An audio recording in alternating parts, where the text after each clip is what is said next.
প্রচারে বেরিয়ে বাধার মুখে অধীর চৌধুরী শুরু হয় তৃণমূল এবং কংগ্রেস কর্মীদের মধ্যে হাতাহাতি ও বিশৃঙ্খলা।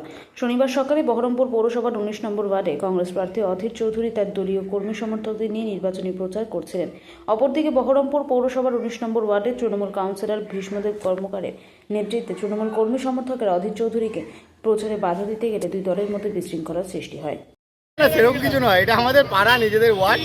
আমরা প্রতিদিন সকালেই একটা করে তৃণমূলের প্রচার, নির্বাচনী প্রচার বের করি। আজও বেরিয়েছিল। তো আজকে যে রুট দিয়ে যাচ্ছিলাম সরু গলি, পিছন থেকে দেখলাম হঠাৎ করেই পরিযায়ী নেতা আমাদের অধীরবাবু, উনিও মিছিল করতে বেরিয়ে গেলেন। তো উনার সেন্ট্রাল বাহিনী, বিজেপির দেওয়া সেন্ট্রাল বাহিনী, আমাদের যারা কর্মীরা, নেতৃত্বরা আছে মিছিল করছিল, তাদেরকে ঘুটি দিয়ে ওনাকে সামনে নিয়ে যাওয়ার চেষ্টা করছিল। ওনারা বুঝতে পারেননি যে এটা তৃণমূলের মিছিল, তাই যেটুকু হওয়ার একটু সরু গলির মধ্যে ধাক্কাধাক্কি সেটুকু হয়েছে, এর বেশি কিছু নয়। ধাক্কাধাক্কি হয়েছে তো ধাক্কাধাক্কি সেইভাবে নয়, একটা সরু গলির মধ্যে দিয়ে দুটো মিছিল গেলে যেটা হয় সেটাই হয়েছে।